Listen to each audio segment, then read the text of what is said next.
कितने घंटे में? 12 घंटे में 4 प्रहर होते हैं।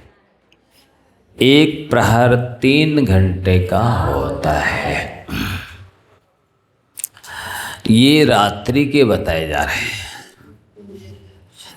पहले होता है रौद्र प्रहर 6 से 9 तक, तो 9 से 12 होता है राक्षस प्रहर, 12 से 3 होता है गंधर्व प्रहर, और सुबह 3 से लेकर के 6 बजे तक होता है मनोहर प्रहर,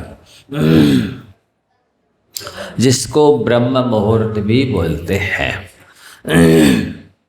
उस ब्रह्म मुहूर्त में जो भी काम किए जाते हैं, चाहे वो अध्ययन हो, योगासन प्राणायाम हो, ध्यान हो, जाप हो, स्वाध्याय हो, वो बहुत ही लाभदायक होते हैं। क्योंकि आपको बताया गया कि फ्रेश एयर इज रिजुविनेटिंग।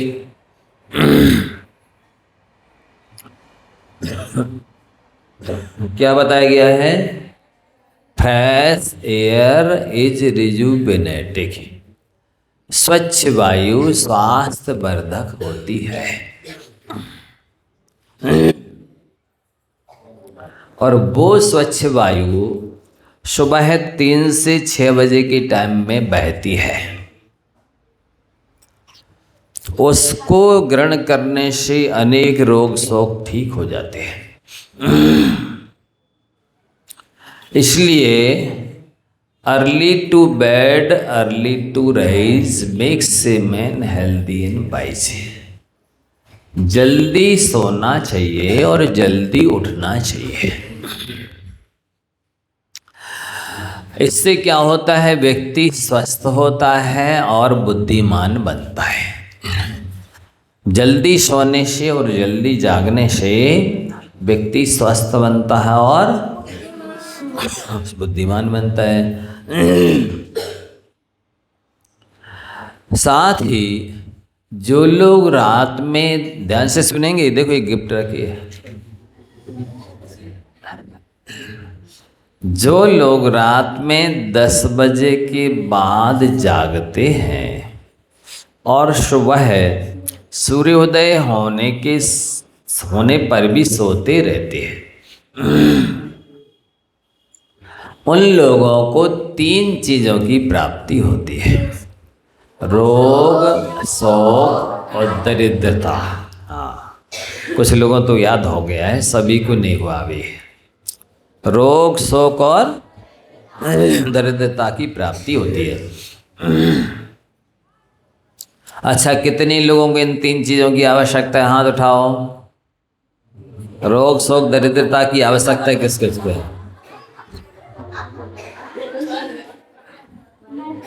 यदि नहीं है आवश्यकता इन 3 चीज़ों की, तो आपको क्या करना होगा? 10 बजे तक सो जाना होगा और सूर्योदय के 1 मुहूर्त पहले जाग जाना होगा। समझ रहे हैं?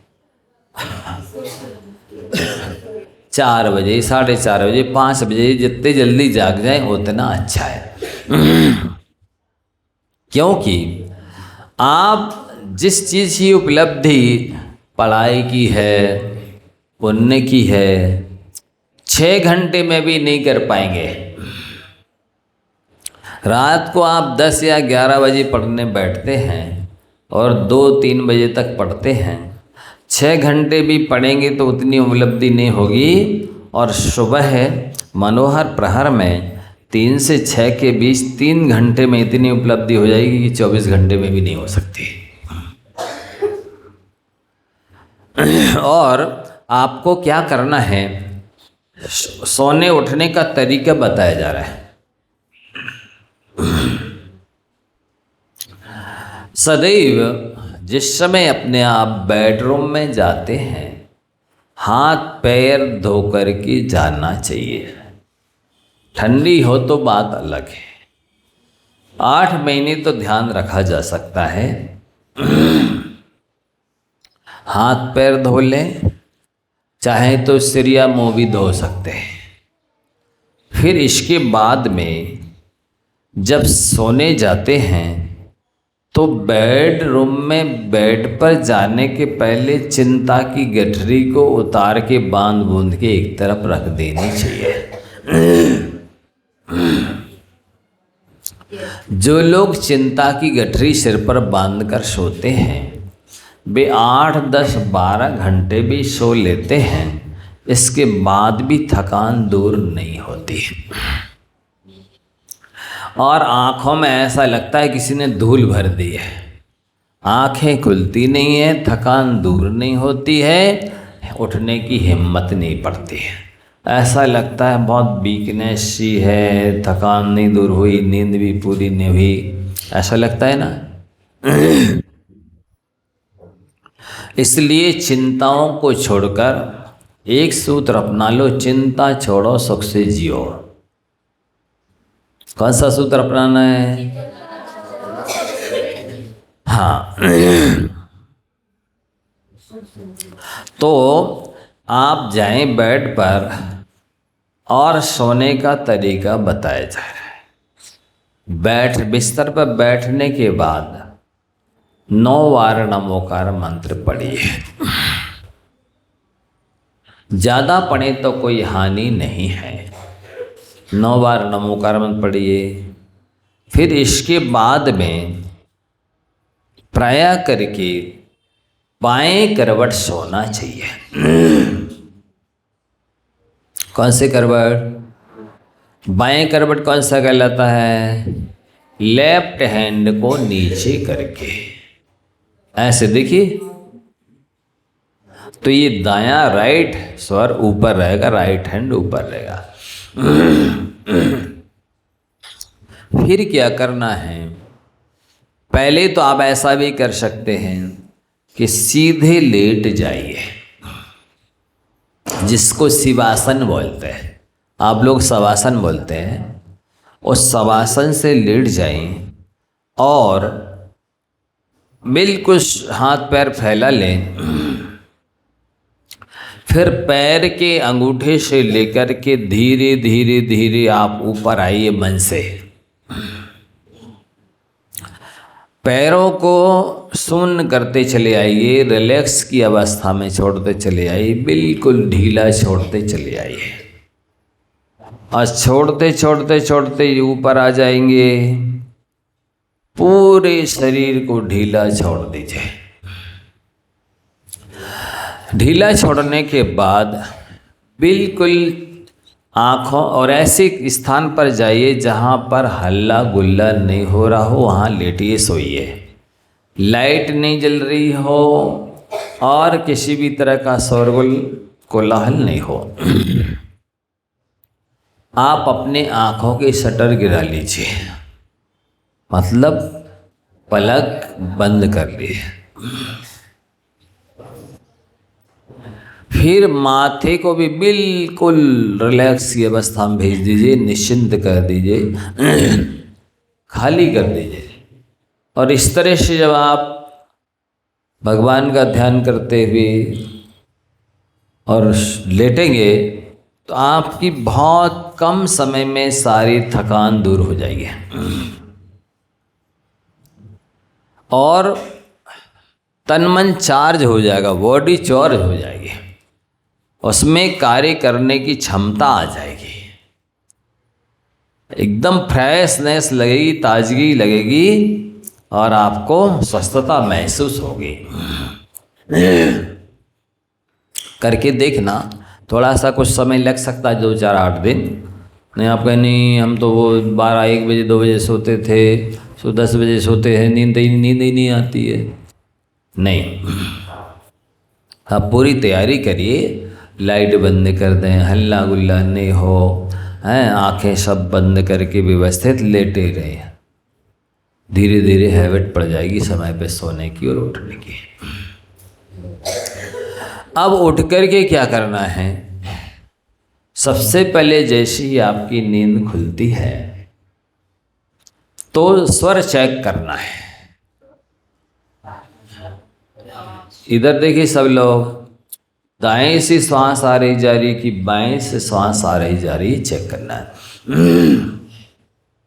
ऐसा उल्टा हाथ लगाएंगे आप और थोड़ा जोर से श्वास को बाहर फेंकेंगे तो पता चल जाएगा कि किस नाक से श्वास आ रही जा रही है। अगर आप जिस करवट से लेटे हैं, बाएं हाथ को नीचे करके लेटे हैं, तो ये दायां स्वर से ही श्वास आ रही जा रही है, तो आप ध्यान नहीं कैसा करेंगे, ऐसा हाथ टेकेंगे। ये स्वर चल रहा है तो दाएं हाथ को ऐसा टेकेंगे। श्वास को अंदर लेते हुए ओम नमः सिद्धिभ्य बोलते हुए उठकर बैठ जाएंगे। बैठ जाएंगे तब फिर क्या करेंगे, 9 बार नमोकार मंत्र पढ़ लेंगे। पढ़ लिया, अब आपको सुरक्षा कवच बताया जा रहा है, सभी लोग ध्यान से देखेंगे। इस सुरक्षा कवच बनाने के क्या फायदे हैं, इसके बहुत लाभ हैं। एक तो आपने पूरी श्रद्धा विशुद्धि एकाग्रता के साथ यदि सुरक्षा कवच बनाया है तो कभी कोई एक्सीडेंट नहीं होगा, कोई दुर्घटना नहीं घटेगी। घट भी जाती है तो आपको कुछ नहीं होगा। समझ रहे हैं, ये बहुत अद्भुत कवच है। अब ध्यान से देखिए क्या करना है। 9 बार नमोकार पढ़ा है ना, ऐसे हाथ फैलाइए। अपन एक बार बना लेते अभी, फिर श्वास अंदर लेते हुए मन में बोलेंगे नमोरी हंताणम। बोला, श्वास छोड़ना नहीं है। अब आपके हाथों में ऊर्जा आ चुकी है, 3 लोक 3 काल की अरिहंत परमेष्ठी की सफेद कलर की। उससे अपने मस्तिष्क को कवर्ड कर लीजिए, ऐसे करिए और नेगेटिव ऊर्जा को बाहर फेंक दीजिए। फिर इसके बाद श्वास छोड़िए, नॉर्मल हो जाइए। पुनः श्वास अंदर खींचते हुए ऐसे हाथ फैलाए, श्वास अंदर खींचे, मन में नमो सिद्धाणम बोला। आपके हाथ में 3 लोक 3 काल के सिद्ध परमेष्ठी की लाल कलर की ऊर्जा आ चुकी है। इससे अपने पूरे चेहरे को कवर्ड कर लीजिए और नेगेटिव ऊर्जा को बाहर फेंक दीजिए। श्वास छोड़ दीजिए।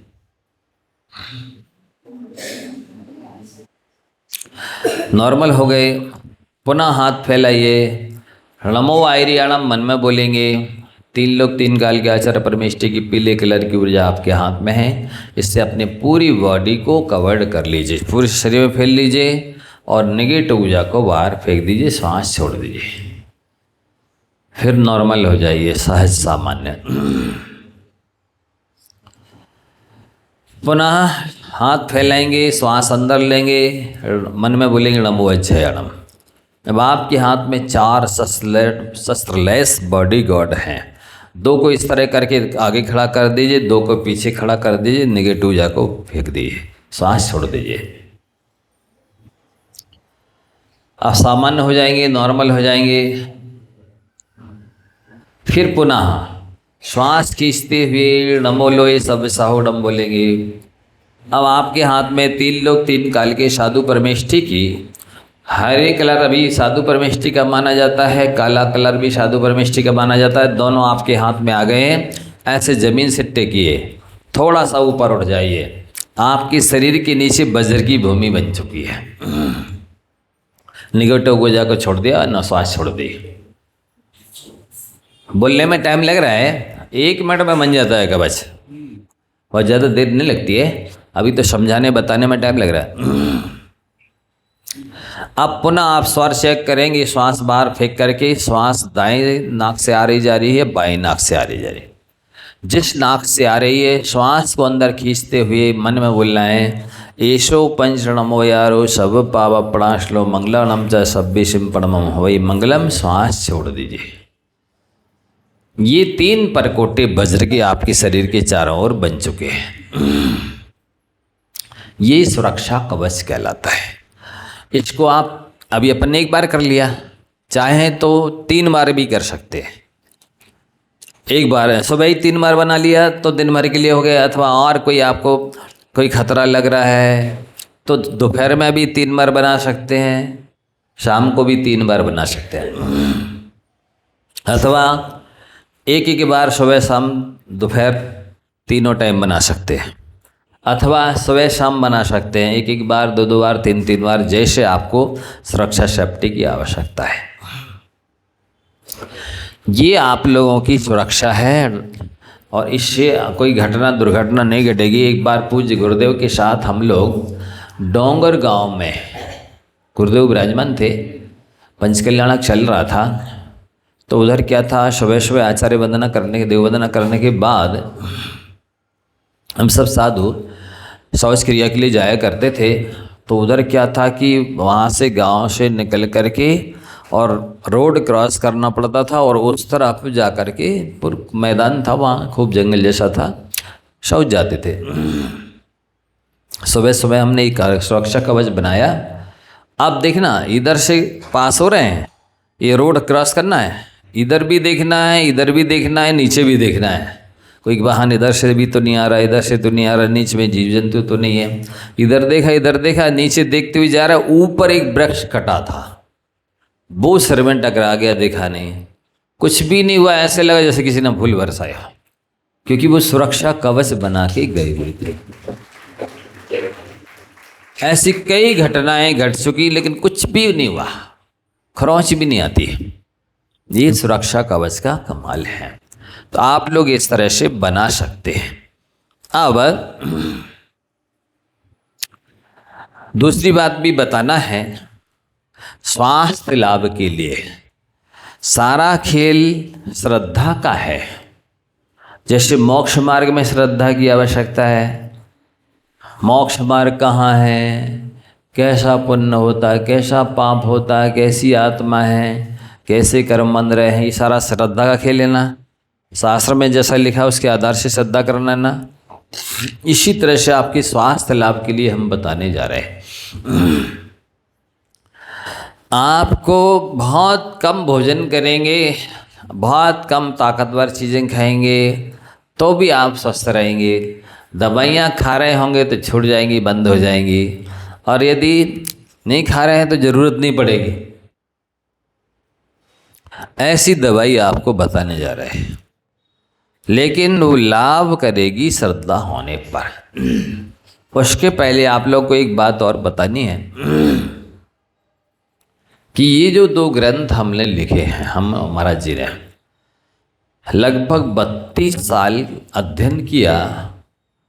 कितने ग्रंथों का? लगभग 200 ग्रंथों का। कितने ग्रंथों का?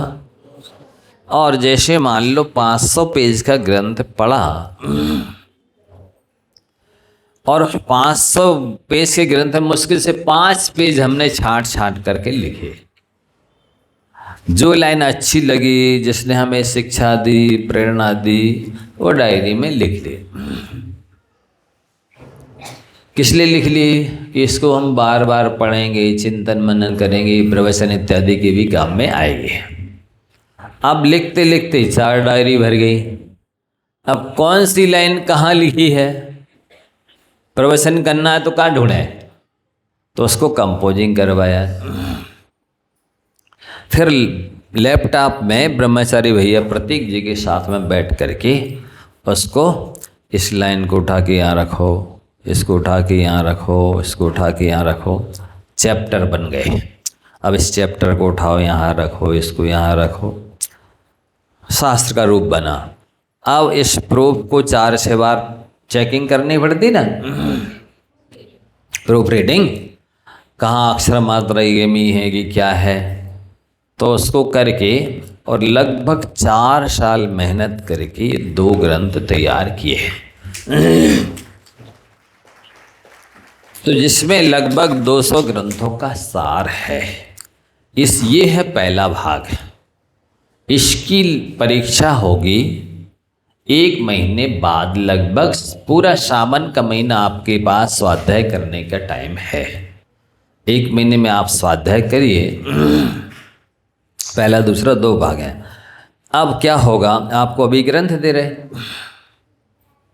फिर 1 महीने बाद भादों के महीने में आपको प्रश्न पत्र दिया जाएगा और उत्तर लिखने के लिए कॉपी दी जाएगी।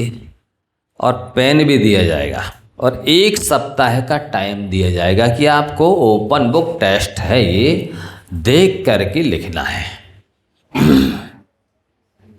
क्या करना है? और लगभग 1 सप्ताह के बाद जमा करना है। और जो फर्स्ट सेकंड थर्ड आएंगे उनको फर्स्ट सेकंड और थर्ड प्राइज से सम्मानित बड़ी सभा में किया जाएगा। और जो सांत्वना होगा वो सबको दिया जाएगा, अच्छी गिफ्ट दी जाएगी भी वैसे सबके लिए। सो ये आप लोगों को ले जाना है। किसके लिए रखेगा ये?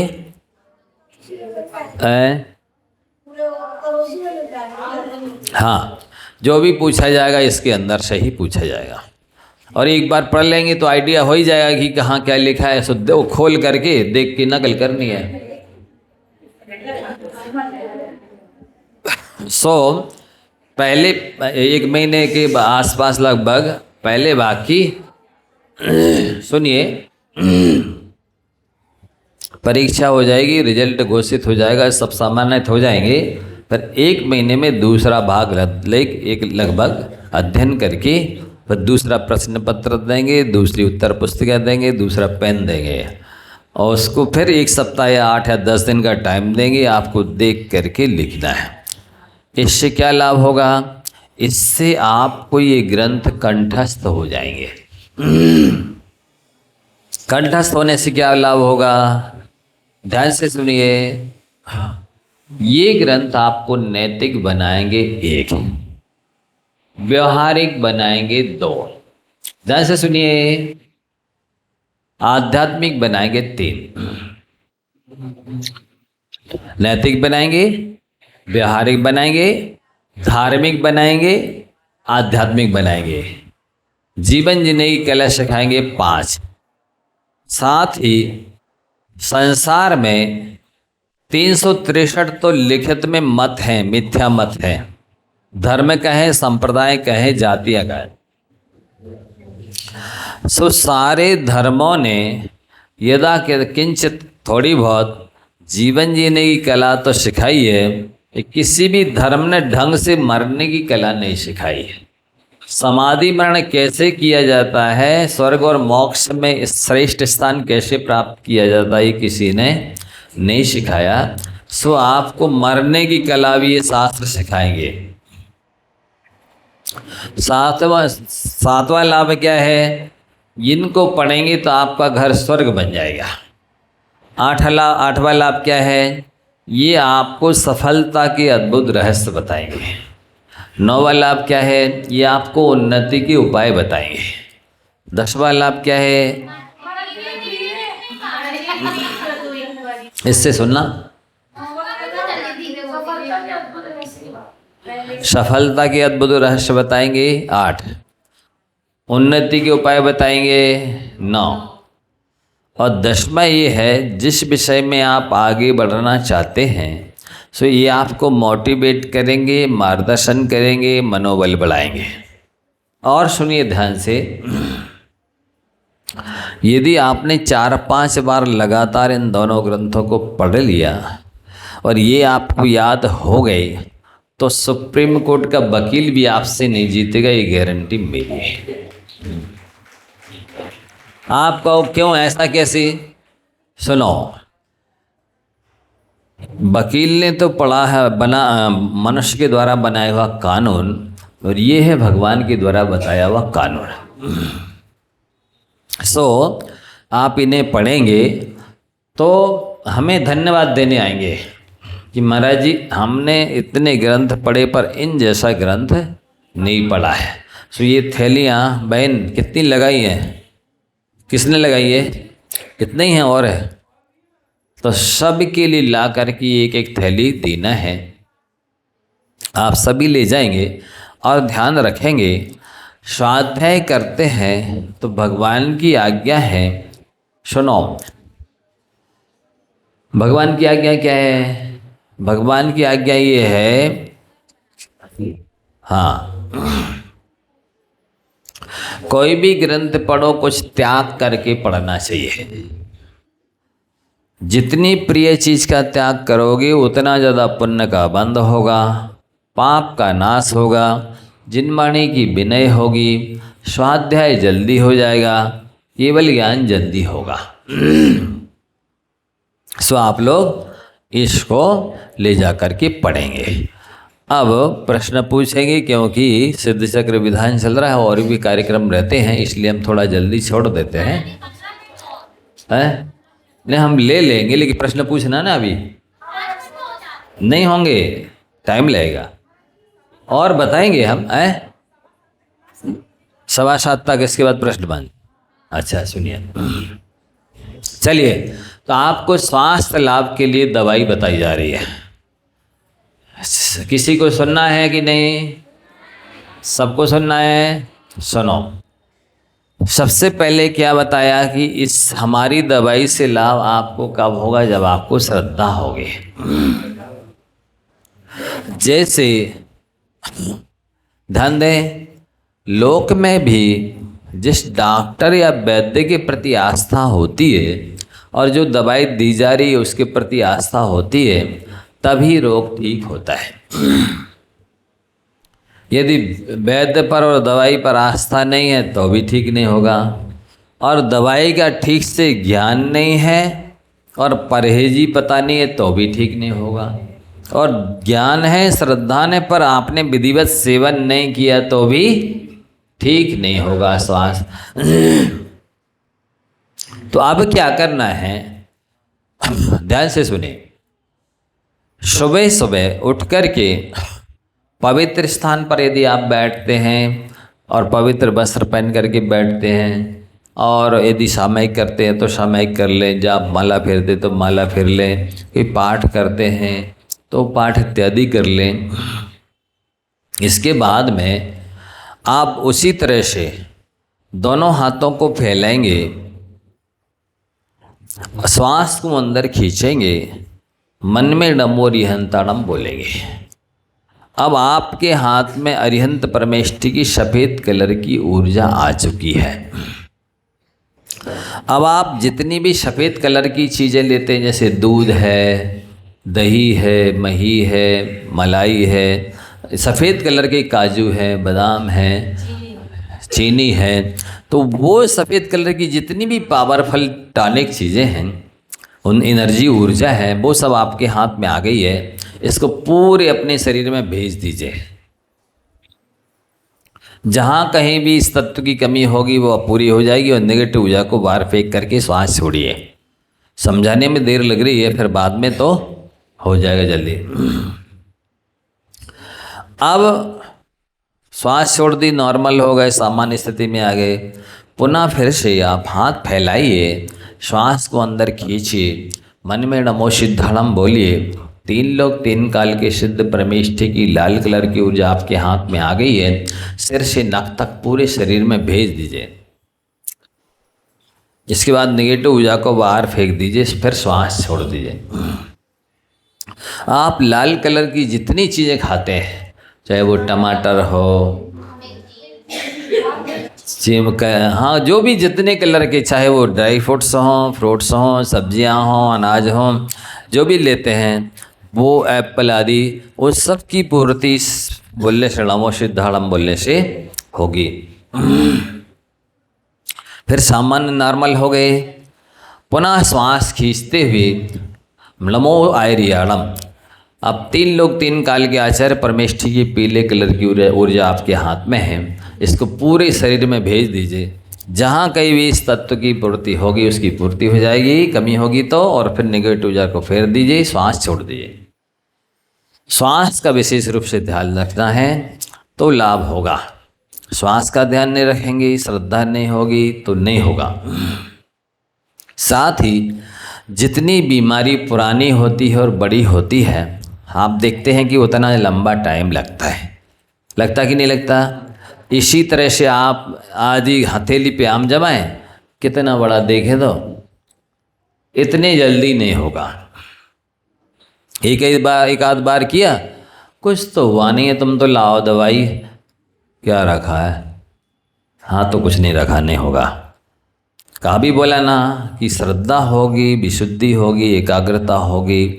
लगातार करिए, दिन में 1 बार, 2 बार, 3 बार, लगातार करेंगे अवश्य फिर लाभ होगा।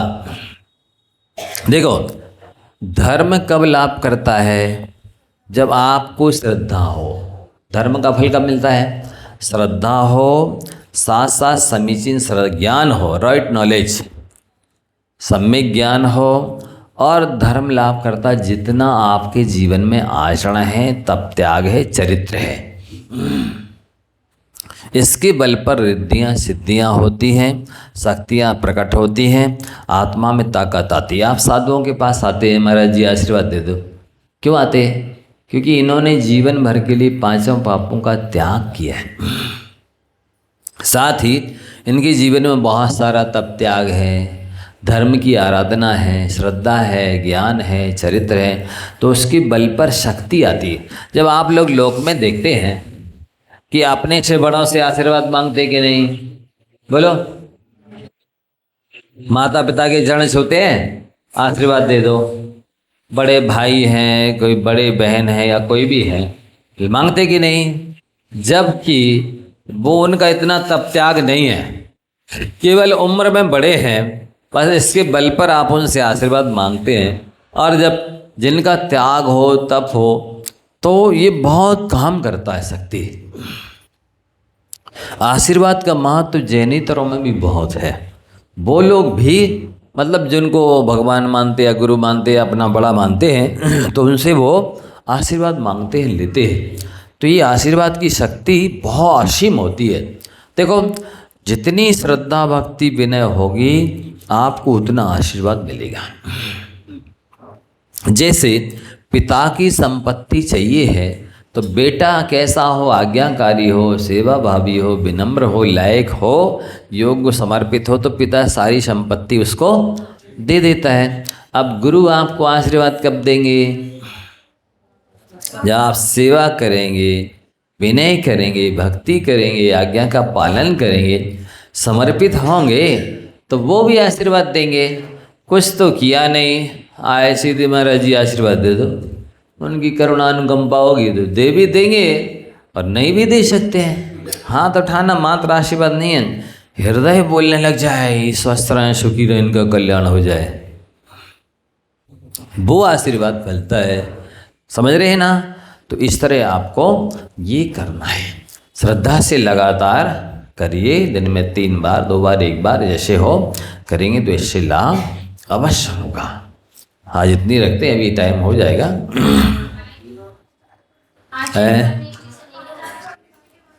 आचार्य परमेष्ठी का है पीला कलर। 3 ही हुए, अभी 5 नहीं हुए। अच्छा, चलिए। अब नॉर्मल हो जाने के बाद में पुनः श्वास खींचना है, मन में नमो वाय झयाणम बोलना है। आप 3 लोग 3 काल के उपाध्याय परमेष्ठी के हरे कलर की ऊर्जा आपके पास आ चुकी है, इसको पूरे शरीर में भेज दीजिए। निगेटिव ऊर्जा को बाहर फेंक दीजिए, इसके बाद श्वास छोड़ दीजिए, फिर नॉर्मल हो जाइए। फिर सांस लेते हुए नमो लोय सब सावणम। अब आपके हाथों में 3 लोग 3 काल की साधु परमेष्ठी का नीला कलर, दोनों कलर माने जाते हैं, दोनों तरह की ऊर्जा है, इसको पूरे शरीर में भेज दीजिए। निगेटिव ऊर्जा को बाहर फेंक दीजिए, श्वास छोड़ दीजिए। दोनों ही कलर माने जाते साधु परमेष्ठी के। आप चाहें तो पुनः 3 लोग 3 काल के जितने भी रिद्धिधारी मुनराज हैं, 9 देवता हैं, उन सब से भी श्वास खींचते हुए वहाँ की ऊर्जा ले आइए अपने पास में। सब तरह से ऐशो पंचणमो यारो सब बाबा पढ़ाष्टो मंगलानम च सभ्यशम प्रणम वही मंगलम बोल करके निगेटिव ऊर्जा फेंक दी। करके तो देखिए आप, फिर आप पाएंगे कि हाँ, हमको बहुत कम खाना पड़ता है, या दवाइयाँ भी कम हो गई हैं, छूट गई हैं, या हमको दवाई की आवश्यकता नहीं है। ये लाभ होगा। अल्लाह ये प्रश्न बनाए हैं।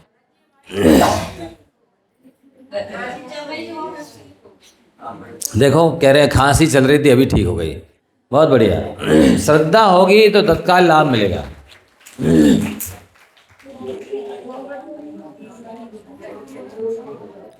व्यक्ति स्वस्थ और बुद्धिमान कैसे बनता है? हाथ उठाएंगे।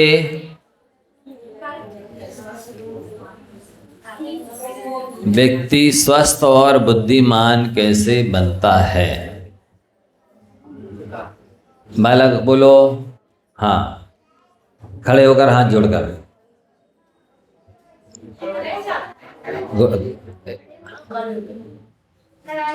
है? पढ़ाई करने से स्वस्थ और बुद्धिमान बनता है।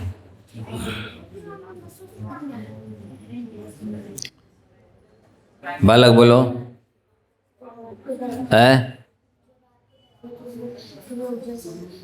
रात को 10 बजे तक सो जाता है, सुबह कितने बजे उठ जाता है? हैं? 10 बजे के पहले उठ जाता है। बोलो बालिका। रात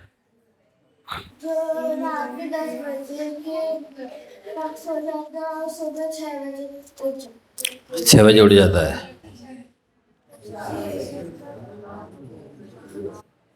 आप बोलो। जो रात में 10 बजे के पहले सो जाता है और सूर्योदय होने के पहले उठ जाता है। सूर्योदय होने के पहले उठ जाता है, रात के 10 बजे तक सो जाता है। बहुत बढ़िया।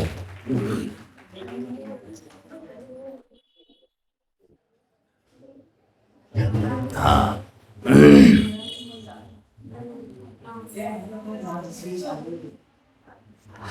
व्यक्ति को सुरक्षा कवच कैसे बना लेना चाहिए? नहीं, इसके पहले आपको सोना कैसे और उठना कैसे, सोते समय क्या प्रक्रिया अपनानी है और उठते समय क्या प्रक्रिया अपनानी है? बोलो। हाँ। सबसे पहले बेड में जाके कितने बजे चले जाना है? 10 बजे तक चले जाना है बेडरूम में। हाँ। सबसे पहले हाथ पैर मतलब बिस्तर के ऊपर, बिस्तर के ऊपर जाके हाथ पांव।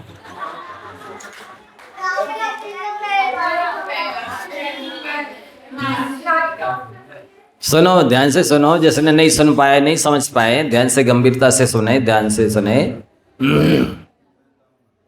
आप इधर आ जाइए, इन सबको दिखा दीजिए क्या करना है, या तो माइक ले लीजिए जिसे सुन लें सब लोग। थोड़ा जोर से बोलिए, सब सुन लें। सबसे पहले बिस्तर बन जाना है 10 बजे तक। शांत माहौल। हाँ। आंखें बंद करनी है। चूक गए आप, पहले थोड़ा सा बैठ जाइए। बोलो बालक। महाराज जी, सबसे पहले जाना है, अच्छे से हाथ पाँव धोना है। हाथ पांव धो करके जाना है, ये भूल गए हैं? हाथ पाँव धोकर बिस्तर पे जाना है। 9 बार नमो कार्बन पढ़ के लेटना है।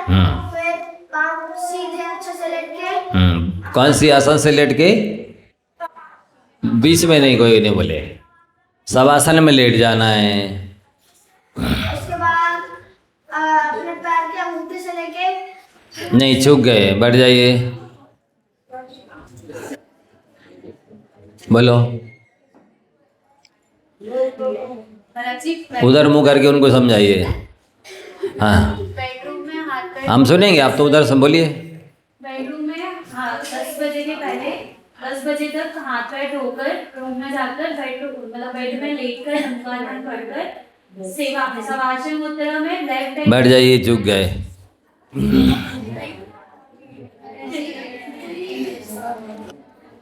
बोलिए। अच्छा चिंता अब नहीं बोलना है, खड़े हो उधर सुनाते जाइए, हम सुनते जाएंगे।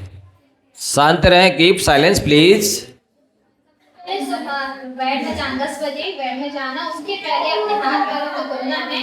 अपने फिर बेड में जाकर अपनी लाइट्स ऑफ करके और माइंड को रिलैक्स करके आंखों को बंद करके 9 बार डबोकार मन पढ़ना। माइंड रिलैक्स कैसे होगा? माइंड रिलैक्स चिंताग्रस्त चिंता की गठरी को बांध बूंद के एक तरफ रख दीजिए, ऐसा। चिंता को बाहर रखना है।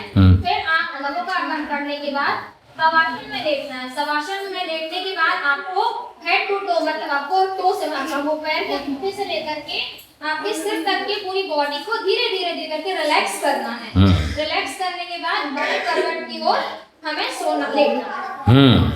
पहले सीधी भी शिवासन से भी लेट जाएंगे तो भी जो एक दिन निद्रा हो जाएगी ना, उसमें ही थकान बहुत सारी दूर हो जाएगी। फिर आप बाएं कर को नीचे करके और दाएं को ऊपर करके सो जाएंगे। इससे आपकी पूरी बॉडी एनर्जाइज हो जाएगी, फिर आपको बहुत अच्छी नींद आएगी। फिर सुबह जब उठते हैं तो बिस्तर में ही हमें अपने पहले सुर चेक करना है, कौन सा सुर चल रहा है। फिर सुर चेक करो, उसी हाथ के सहारे अपन को उठना है और फिर श्वास ऊपर खींचते हुए ओम नमः शिवाय बोलते हुए उठ के बैठ जाना है। 9 बार ओंकार मंत्र पढ़ना है और फिर अपना सुरक्षा कवच। बहुत अच्छा, बहुत अच्छा। आइए, अब सुरक्षा कवच बना के कौन बताएगा? हाँ तो उठाइए, फिर से एक बार देख नहीं पाया। चलिए बताइए सुरक्षा कवच बना के। आप सब लोग देख लें एक बार ध्यान से, पूरा विधिवत बनाएंगे तो लाभ होगा। इधर आ जाइए थोड़ा सा, हाँ बनाइए।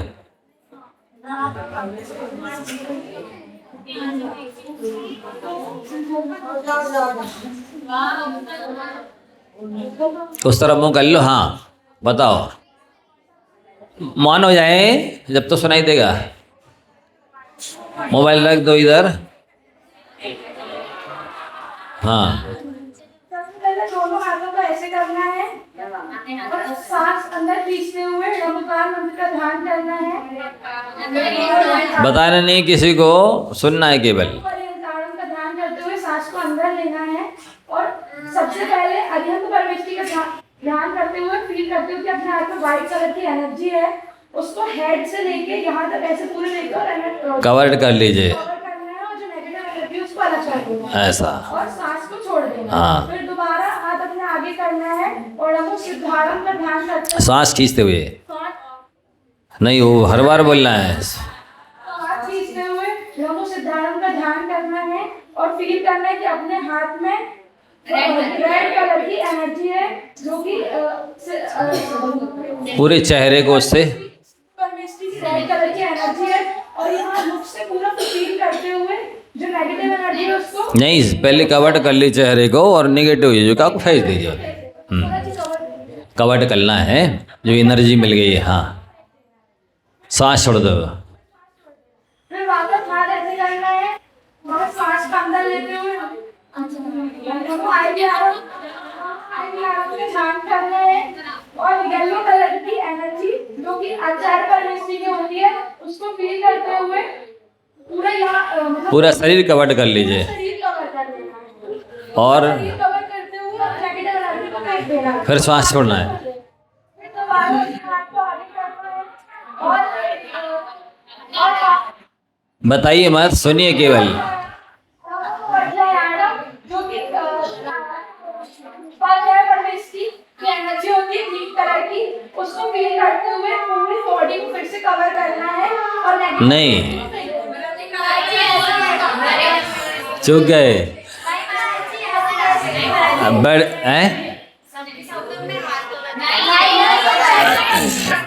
बढ़ जाइए, दूसरा बताया कोई, चूक गए। बताइए। मौन हो जाएंगे तो बराबर सुनाई देगा। सब लोगों को पीछे भी बहुत सारे लोग बैठे हैं, उन सबको भी सुनाई दे, वो भी सब सुरक्षा कवच बनाएंगे। बूढ़े पुराने लोग हैं, एक्सीडेंट होने की संभावना रहती है। हाँ नहीं, शुरू से बताइए। दोनों हथेलियों को सामने लेकर आएंगे, इनहेल करते हुए नमो सिद्धारम। श्वास अंदर खींचना। हाँ हाँ, नहीं हिंदी में बोलिए, बूढ़े पुराने लोगों को।